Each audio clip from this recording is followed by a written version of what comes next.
On the entry list, you've got Eala, she's there. Badosa is also there. Badosa, she's going to have to play qualifying. She didn't make the cut to see who is not actually on the entry list. You know, Badosa is in the qualies at this stage.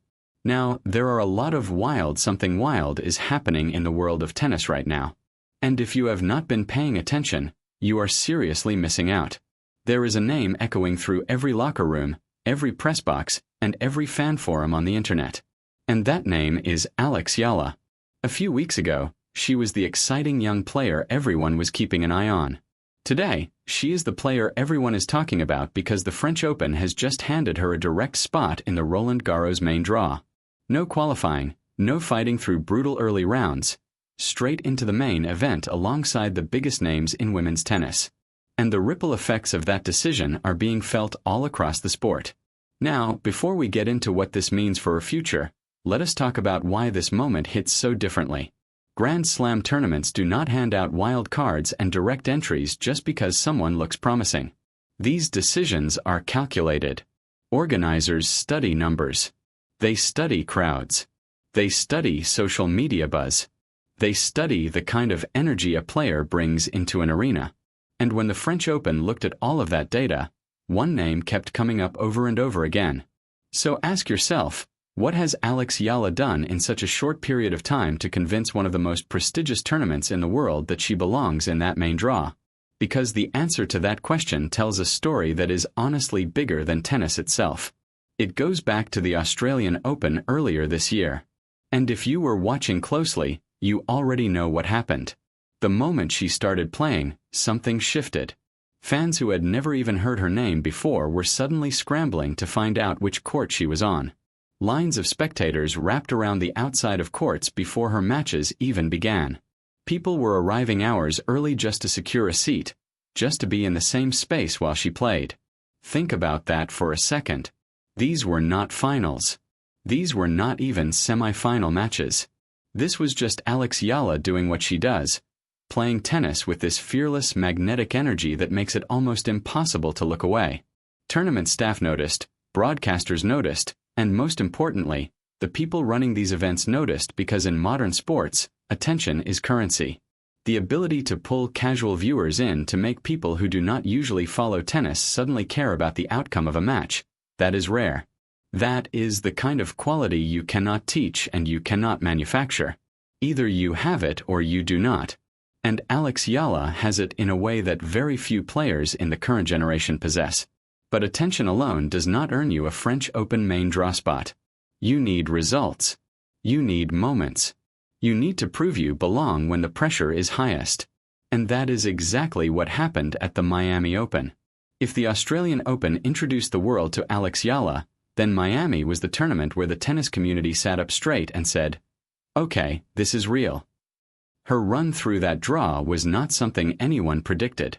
She was playing with a sharpness and an aggression that felt different from what we had seen before. Her movement was cleaner. Her decision-making was faster. She was not just keeping the ball in play and hoping for mistakes. She was hunting for winners, going for her shots, playing the kind of tennis that makes highlight reels and breaks hearts on the other side of the net. And then came the match that changed everything. Her victory over Coco Gauff.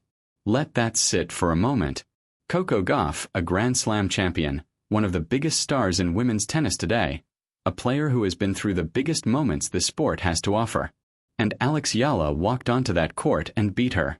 That is not a fluke. That is not luck. That is a player delivering when the lights are brightest against the best competition available in front of a massive crowd. That win did something important for her reputation. It gave her credibility with the people who needed convincing because there will always be skeptics. There will always be people who say the hype is bigger than the results. But you cannot argue with beating a Grand Slam champion in a prestigious tournament. The performance spoke for itself. After Miami, the momentum kept building. She showed up at Indian Wells and once again demonstrated that she is not a one-tournament wonder. Even without winning the title there, the way she competed, the composure she showed against elite opponents, the tactical awareness that goes far beyond what you would expect from someone her age. All of it pointed toward a player who is genuinely developing into something special. Tennis analysts started changing the way they talked about her. It stopped being "watch out for this young talent" and started becoming "this player is going to be a problem for everyone on tour."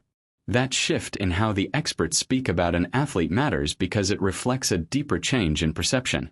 She was no longer being measured against her potential. She was being measured against the very best in the sport, and she was holding up. Now, here's where the story gets even more interesting because it is not just fans and commentators who have been paying attention to her rise. Some of the greatest names in tennis history have been watching too, and they have been talking.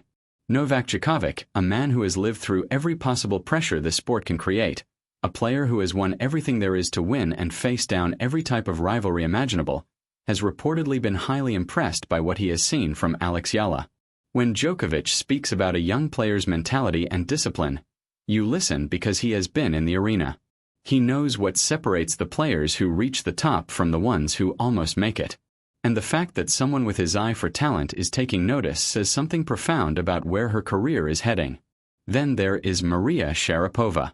Now Sharapova is someone who understands a very specific kind of greatness. She was not just a great tennis player. She became a global figure, a cultural force, someone whose influence extended far beyond the boundaries of any sport. She built a career that was about more than trophies. It was about presence, about impact, about becoming a symbol of something larger. And Sharapova has spoken about seeing that same quality in Alex Eala. The idea that she has the platform, the voice, and the instinct to merge sport with culture, with fashion, with art, with global influence in a way that very few athletes ever manage to do. That kind of endorsement from someone who has actually walked that path is extraordinary.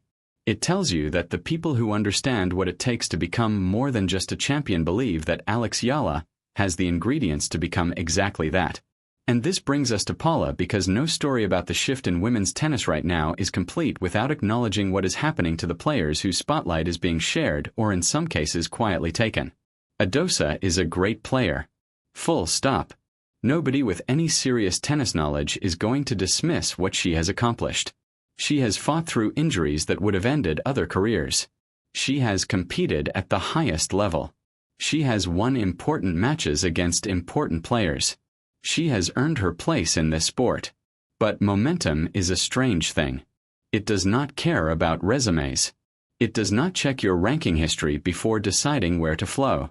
And right now the momentum in women's tennis has a very clear direction, and that direction is toward Alex Eala.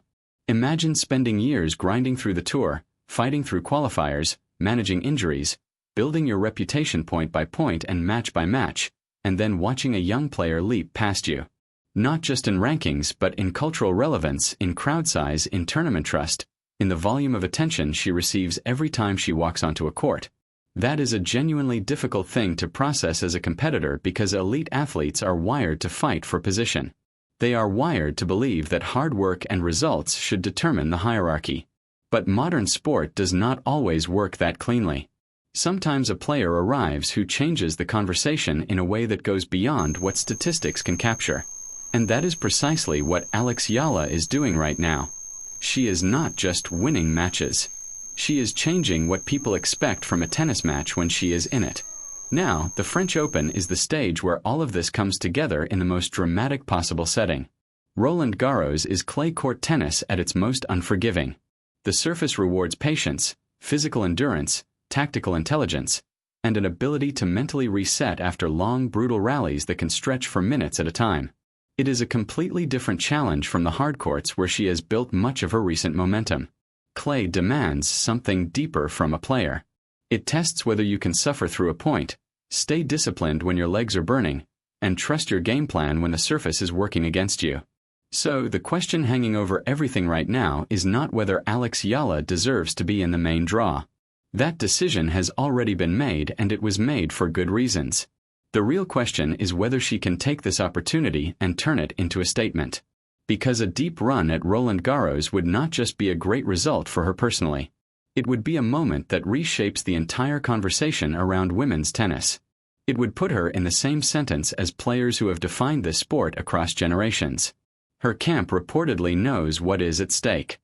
People close to her training suggest she is putting in serious work to prepare her body and her game for the specific demands of clay. She is not treating this as a free pass. She is treating it as the biggest opportunity of her career so far, which is exactly the mentality you want to see from a player in her position. The pressure she carries into Roland-Garros is genuinely immense when you think about it. Fans will expect fireworks. Media will be watching every match for headlines. Opponents will be studying her game specifically, looking for patterns to exploit, testing whether the hype holds up under the particular grind of a Grand Slam on clay. That is a storm of expectations that has broken players with far more experience. But here is the thing about Eala that keeps coming up in every conversation about her future. She seems to genuinely thrive when the stakes are highest. The Australian Open crowds did not rattle her. The Miami pressure did not shrink her. The expectations that followed her into Indian Wells did not slow her down. There is something in how she competes in big moments that suggests the pressure might actually be fuel for her rather than a weight. If that is true at Roland-Garros, we could be witnessing the beginning of something truly historic. The French Open has placed its bet. It has looked at everything happening in women's tennis and decided that Eala belongs in the center of it all. Not on the outside looking in, not fighting through qualifiers hoping for a break, but right there in the main draw, side by side with established champions with the full backing of one of the most iconic sporting events on the planet. That is a statement about where this sport is going and who is going to lead it there. And for everyone watching, whether you are a lifelong tennis fan or someone who only started paying attention because of Eala herself, the French Open is about to give us the next chapter in a story that is only just beginning to find its feet.